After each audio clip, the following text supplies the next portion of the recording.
마라톤과 탈모, 탈모, 8. 배철현. 더 멀리, 더 오래 달려 문명을 일으키다. 육식동물들과 생존 경쟁 위에 오래 달리기에 적합하게 진화. 달리기는 취미의 한계를 넘고 문명을 세우려는 인류의 갈망적 행위. 1. 취미와 마라톤. 인간은 다른 동물과는 달리 취미, 나는 행위를 즐긴다. 취미는 생존을 위해 하는 일이 아니라 자신의 소중한 시간과 돈을 사용하면서 자발적이며 규칙적으로 하는 행동이다. 대부분의 동물은 일반적으로 자신의 생존만을 위해 활동한다. 인간의 뇌 구성 중 척추와 연결되어 있는 부분을 뇌간이라 부른데, 이곳에서는 생존과 본능에 관련된 활동을 조절한다. 파충류의 뇌는 전적으로 뇌간으로 되어 있어 뇌간을 파충류의 뇌, 레프타일 브레인라고 부르기도 한다. 뇌간에서 하는 본능적인 행위들은 다음 4가지로 영어로는 소위 4F라고 부른다. 악어의 인생은 다음 4가지 행위에 집중한다. 첫째, 피딩, 즉 몸 채우기다. 자신의 허기진 몸을 채우는 일이 가장 중요하다. 둘째, 파이팅, 즉 싸움이다. 악어가 먹을 것을 차지하려고 다른 악어와 하는 일이 서로 물고 뜯는 행위다. 세 번째, 플리잉, 즉 도망가기다. 얻어먹을 것을 차지하려다 다른 악어나 자신보다 힘이 센 경우 그 악어는 도망갈 수밖에 없다. 네 번째, F로 시작되는 생식과 관련된 단어, 즉 성교하기, F 별표 다 발전기간에 자신의 욕망을 풀기 위해 섹스를 한다. 아마도 찰스 다윈이 1859년 종의 기원을 저술하면서 인간을 악어 수준으로 보고 인간의 본성과 자연을 손톱과 발톱이 피로 물든 레드인 투스 앤드 클로이라고 표현한 것 같다. 인간은 이런 4F 외에 생존 목적이 아닌 정신적이며 미적인 만족감을 위해 하는 행위들이 있다. 그런 행위 자체가 큰 위안이 되고 삶의 활력을 불어넣어준다. 인간만이 그 행위, 그 자체를 즐기는 특별한 습관이 있다. 우리는 이것을 취미라고 부른다. 우표를 모으고 단풍잎을 따다 책갈피에 말리고 친구들과 만화방에 달려가 만화를 보거나 혹은 당구장에서 쓸데없이 당구를 친다. 오히려 오랫동안 당구를 치면 건강도 나빠진다. 혹은 야구나 축구 경기장에 가서 자신이 좋아하는 팀을 응원하고 새로운 것을 보고 싶은 욕망, 그 자체 때문에 1년 동안 모은 돈을 해외여행해서 탕진하기도 한다. 왜 인간은 이런 취미를 자발적이며 지속적으로 하는가? 오히려 취미 생활을 위해 직업을 갖고 돈을 버는 것인가? 취미라는 영어 단어, 하비는 14세기부터 조그만 말이란 의미를 지닌 호비에서 유래했다. 19세기 영국에서는 하비는 나무를 깎아 만든 말 인형이다. 영국에서는 귀족이 되기 위한 신체 정신 훈련으로 승마를 권장했다. 영국 어린아이들은 이 나무 인형을 타고 노는 말타기로 그것을 준비하기 시작했다. 하비는 맨 처음엔 어린아이들의 유치한 놀이처럼 여겨졌으나 산업혁명 이후 귀족들뿐만 아니라 일반 노동자들도 여가가 생겨 하비가 자유시간에 자발적으로 시간을 보내는 행위, 즉 패스타임이 되었다. 하비는 시간, 타임을 흘려보내는 패스, 행위인 것이다. 인간의 취미 중 이해하기 힘든 종목이 있다. 마라톤이다. 사람들은 자신의 신체를 극한 상황으로 몰아간다. 너무 자학적이며 자기 파괴적으로 보인다. 인간은 왜 이런 고통스런 행위를 즐기는 것일까? 수많은 사람이 자발적으로 동호회를 만들어 자신을 훈련한다. 이들은 국내외 마라톤 경기에 참여하기 위해 시간과 돈을 기꺼이 투자하여 오래 달리기를 훈련한다. 우리는 마라톤 경기를 스포츠의 여왕이라고 부른다. 4년마다 열리는 국제 스포츠 경기인 올림픽의 하이라이트도 맨 마지막에 거행되는 마라톤이다. 그런데 마라톤 경기는 말로는 표현할 수 없는 묘한 매력이 있다. 뛰는 사람에게뿐만 아니라 보는 사람에게도 설명할 수 없는 환희와 재미를 선사한다. 나는 올림픽 경기 중 마라톤 경기를 처음부터 끝까지 시청하고 있는 내 모습에 가끔 놀란다. TV 화면에 나오는 장면은 선수들이 몰려가면서 뛰는 모습뿐이다. 나 자신도 모르게 마라톤 경기 시청에 몰입되어 선두그룹 선수들이 역주하는 모습을 관조한다. 나는 왜 거의 3시간 동안 이렇게 따분한 장면을 한순간도 놓치지 않고 한 곳에 계속 앉아 중계방송을 하는 캐스터들의 똑같은 말을 계속해서 듣고 있는 것일까? 마라톤은 육체적이며 정신적인 훈련이다. 이 훈련은 자신의 모든 것을 넘어선 인내에 대한 도전이며 수련이다. 42.195km를 일정한 속도로 뛰어가는 선수들의 모습에서 인생의 가장 중요한 가치를 배우기도 한다. 자기 자신의 한계를 극복하려는 인내를 간접적으로 경험한다. 그의 일그러진 얼굴과 그 위로 주룩주룩 흘러내리는 땀을 보면서 한계에 도전한 인간의 처절한 모습을 통해 자신이 정화된다. 마라톤 경기를 보는 시청자들은 마치 고대 그리스 비극작품을 관람하는 것처럼 도로 위에서 최선을 다하고 있는 다른 인간의 모습에서 자신을 발견한다. 이 마라톤, 프로메테우스의 회양. 마라톤이라는 단어는 원래 고대 그리스어에서 장거리 달리기 혹은 육상선수와 관련된 단어가 아니다. 마라톤은 회양이란 식물 이름이다. 회양은 유럽 남부와 소아시아가 원산지로 향기가 나 맛을 내는 데 쓰이며 키가 약 1m까지 자라는 식물이다. 마라톤이 맺는 열매는 지중해 지역에서 오래전부터 통용되던 건강차였다. 지중해 사람들은 마라톤 차를 마시면서 소통하고 공동체 의식을 고양시켰다.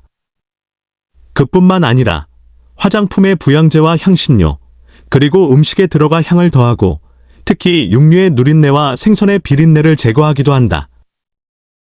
그리스 신화에서 프로메테우스는 인간이 지상에서 문명을 구축하기 위해 태양의 불을 훔쳐 지상에 몰래 전달한다. 그리스 신화에 의하면 프로메테우스는 자신의 모든 자족을 지하 세계에 감금시킨 올림푸스 산에 거주하는 신들보다 인간을 더 사랑했다.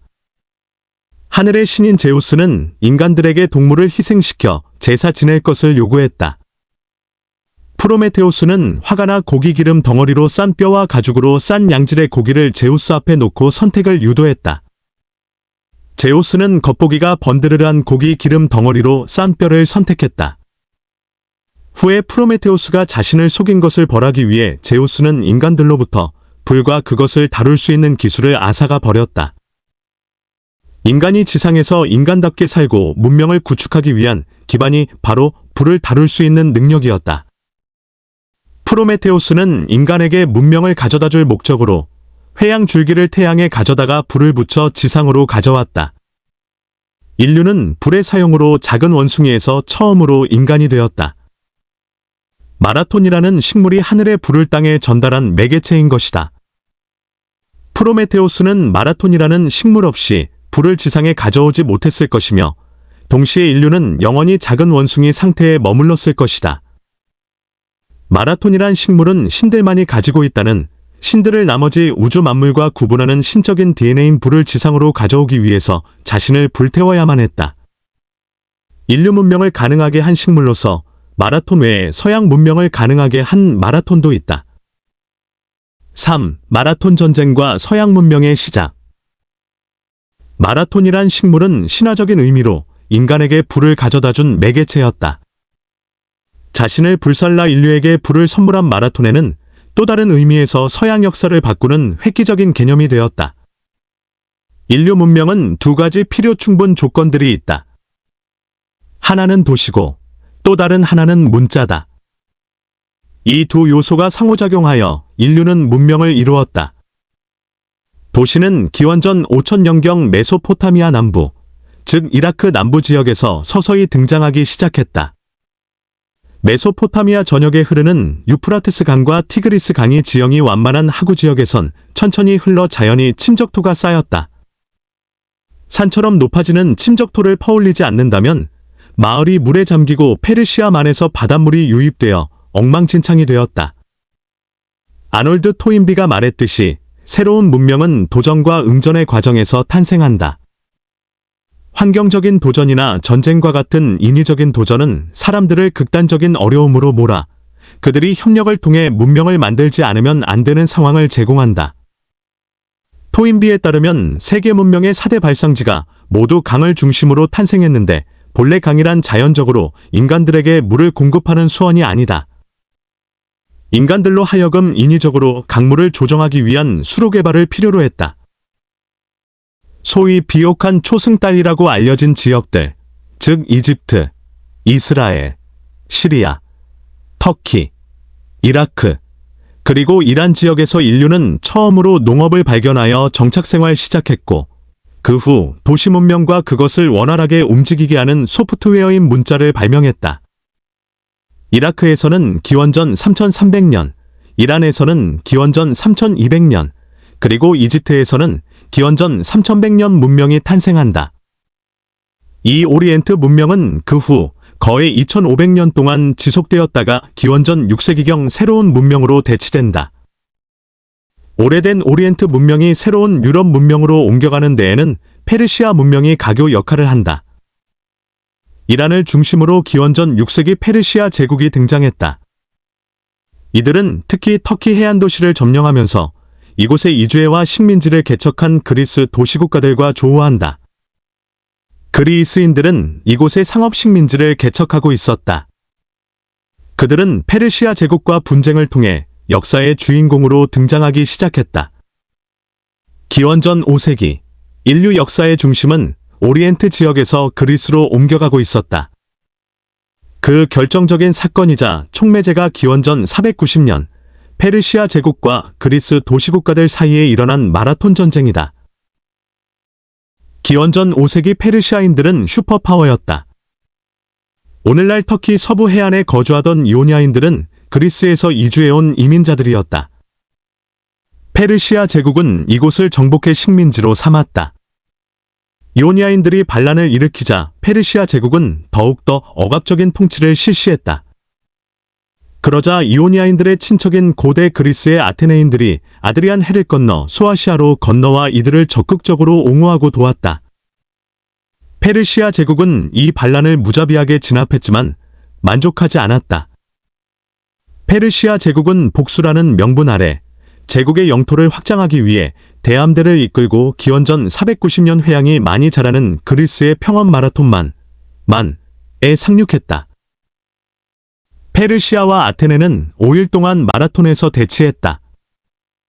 아테네 장군 밀리어지즈는 피디퍼디즈, 나는 달리기 전령을 시켜 그리스 남쪽에 위치한 스파르타에게 도움을 청했다. 그리스 군대에는 장거리 달리기를 잘하는 전령이 있었다. 이 전령들을 헤머러드라마스라고 불렀다. 피디피데스는 이틀 동안 달려 스파르타에 도착했다. 스파르타인들은 매우 종교적인 집단이었다. 그들은 보름달이 뜨는 기간에는 자신들의 고향을 떠나지 않는다는 종교적인 이유로 아테네의 원군 요청을 거절했다. 아테네인들은 수적인 열세로 더 이상 대치할 수 없었다. 그럼에도 사기가 충천해 있던 아테네 군대는 페르시아 군대를 선제 공격해 소아시아로 퇴각시켰다. 전설에 의하면 42세의 피디피데스는 마라톤에서 아테네까지 한달음에 달려와 외쳤다. 기뻐하십시오. 우리가 승리했습니다. 근대 올림픽 경기는 1898년 4월에 아테네에서 처음으로 열렸다. 마라톤 전쟁을 기념해 마라톤 경주를 공식 경기로 채택했다. 이 경주에서 25살 난 그리스인 스피리돈 루이스가 우승했는데 그는 가난한 집아들로 태어나 아버지를 도와 샘물을 퍼나르는 사람이었다. 그는 당시 13명의 건장한 선수와 4명의 외국 대표와 당당히 겨뤄 2시간 58분 50초 기록으로 우승했다. 첫 마라톤 경주는 마라톤 평원에서 아테네까지 25마일, 즉 40km 정도였다가 1924년 올림픽부터 26.2마일, 42.195km로 확정되었다. 오래 달리기, 발바닥, 그리고 코. 마라톤은 그리스 신화에서 프로메테우스가 하늘의 불을 옮겨다 주어 인간 문명 창조의 기초가 되었고, 기원전 490년 마라톤 평원에서 그리스의 승리를 통해 서양 문명이 시작됐다. 그 후 마라톤 경기는 인간의 한계를 측정하는 올림픽의 하이라이트가 되었다. 왜 오래 달리기가 인간의 특징이 되었고, 인간 진화의 결정적인 요소가 되었는가? 인간은 다른 포유류와 비교해 몇 가지 독특한 특징이 있다. 두 발로 걷고 덥고 건조한 환경에서도 비교적 빠른 속도로 오랫동안 걷고 달릴 수 있다. 인간은 침팬지보다 20% 정도 빨리 걸으며 에너지를 25% 정도 사용한다.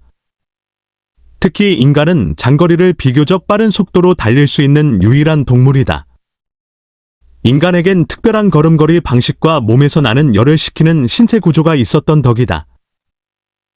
호모 에렉투스의 유골을 살펴보면 이들의 몸 크기와 비율은 오스트랄로피테쿠스와 유사하지만 이들의 발 모양은 근본적으로 다르다. 이들의 발은 세로로 둥근 형태다.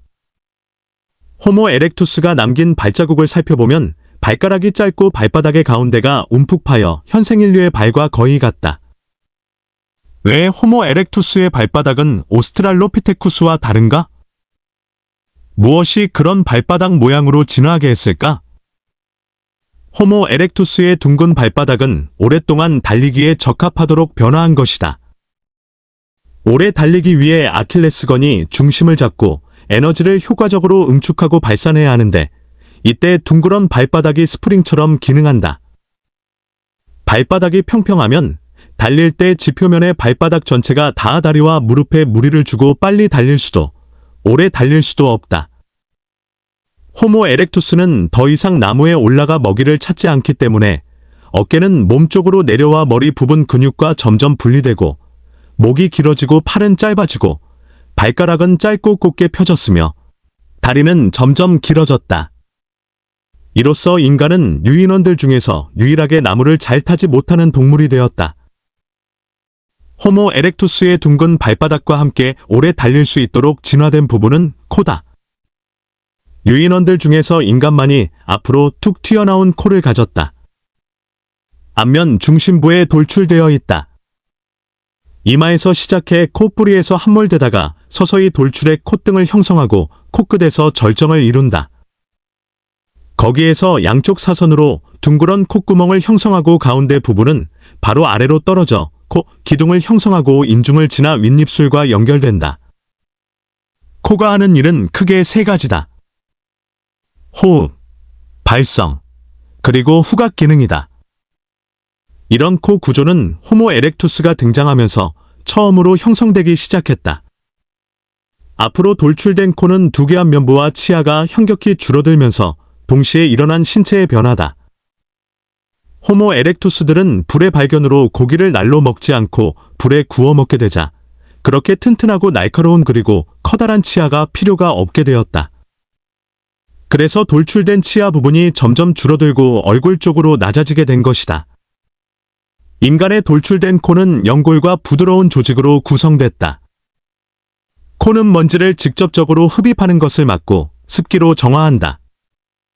또 냄새를 맡고 말을 발성하는 것을 돕는다. 그러나 이보다 중요한 기능은 습기를 간직하고 흡입된 공기의 온도를 조절하는 것이다. 특히 흡인된 공기로부터 습기를 보존한다. 건조한 환경에서 습기를 보존하기 위해 달리기와 같은 활동을 통해 숨을 몰아 쉬는 상황에서 습기를 효과적으로 보존하기 위해 오늘날 인간의 코 모습이 형성된 것이다. 이는 사파리와 같은 공개되고 건조한 환경에서 사냥과 채집을 통한 생존 활동에 적합한 변화였다. 호모 에렉투스들은 사냥감을 일정한 속도로 추적한다.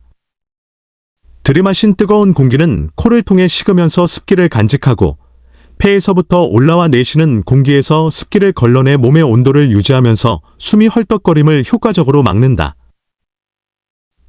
오래 달리기와 탈모.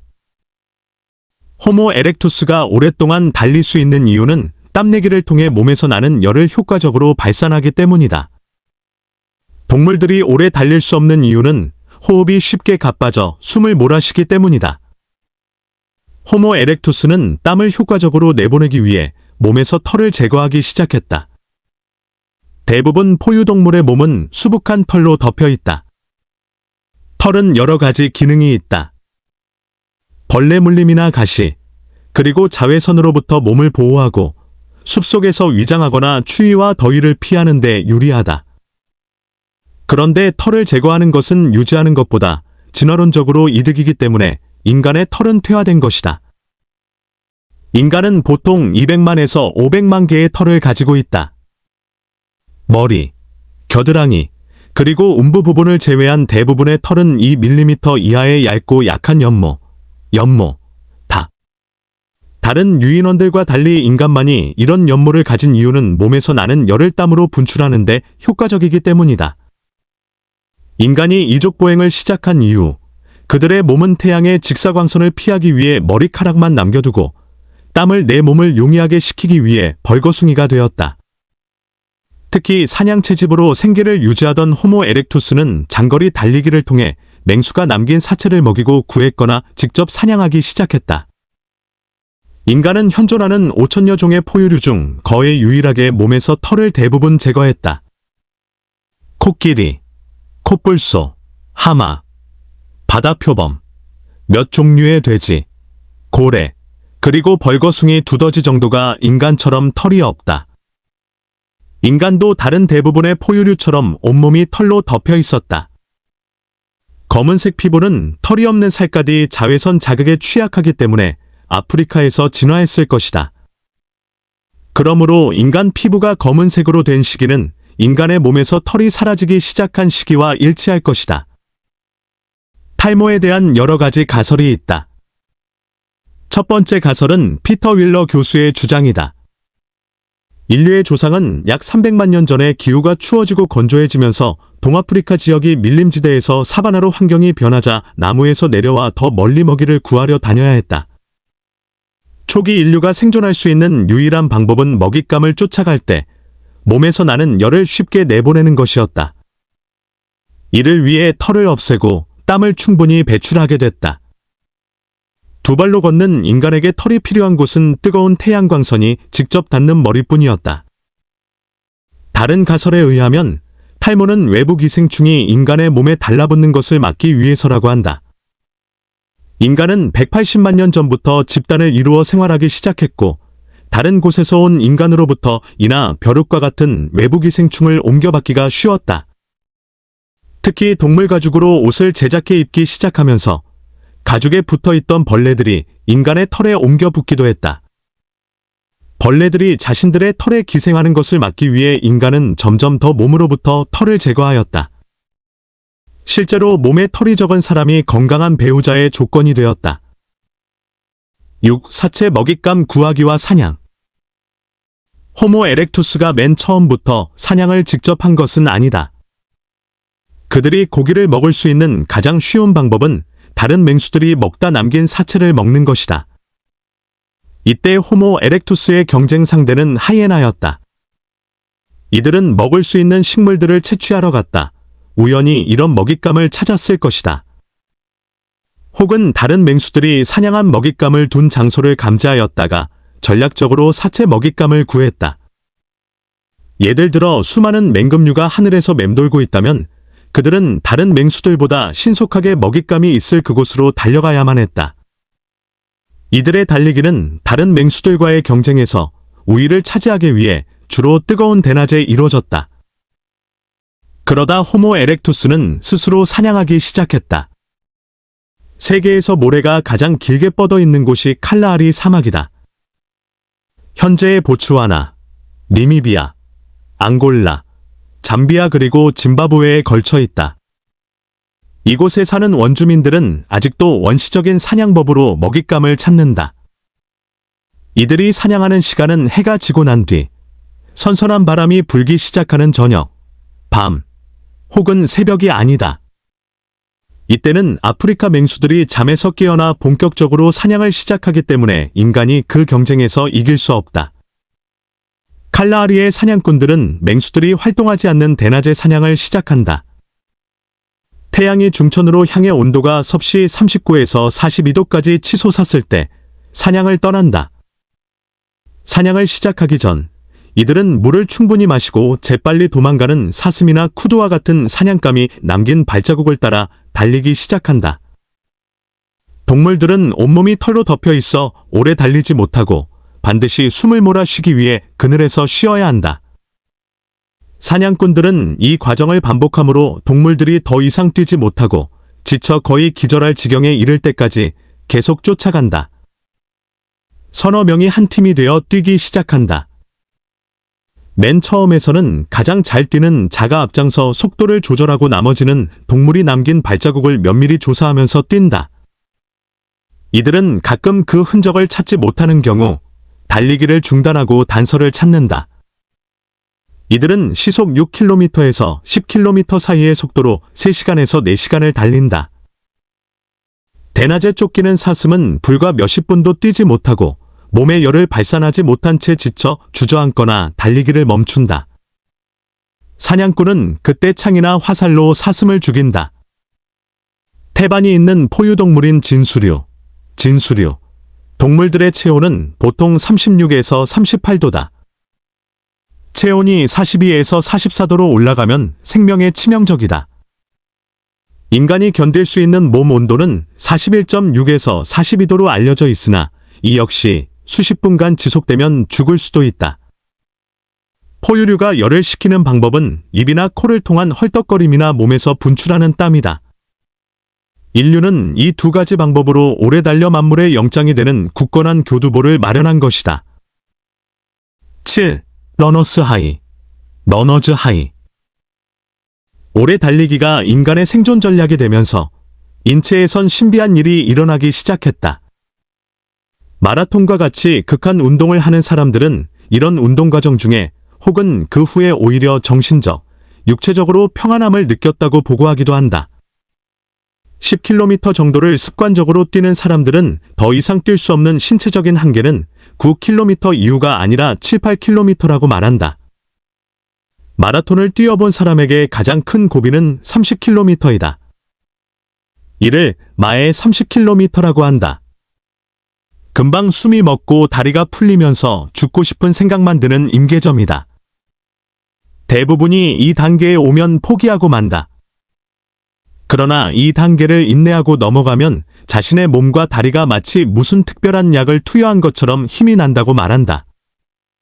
최근 과학자들은 인간의 전도엽과 변형계의 특정 부분이 바로 이 임계점에서 특별한 화학 성분을 분비하는 것을 측정하긴 했다. 이 화학 성분을 엔돌핀이라고 부르는데 사람이 사랑에 빠지거나 무언가에 몰입했을 때도 분출된다고 한다.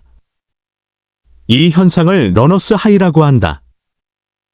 호모 에렉투스는 진화와 생존을 위해 오래 달리기를 자신의 생존 전략으로 선택하였고 오래 달리기의 고통을 줄이기 위해 뇌에서 엔돌핀을 분출하도록 진화했다.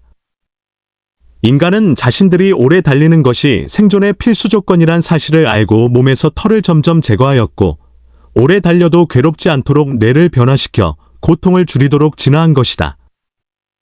이렇게 인간은 생존을 위해 모든 것을 혁신하는 유일한 동물이며 인류의 진화는 토인비의 말대로 도전과 응전의 연속이었다.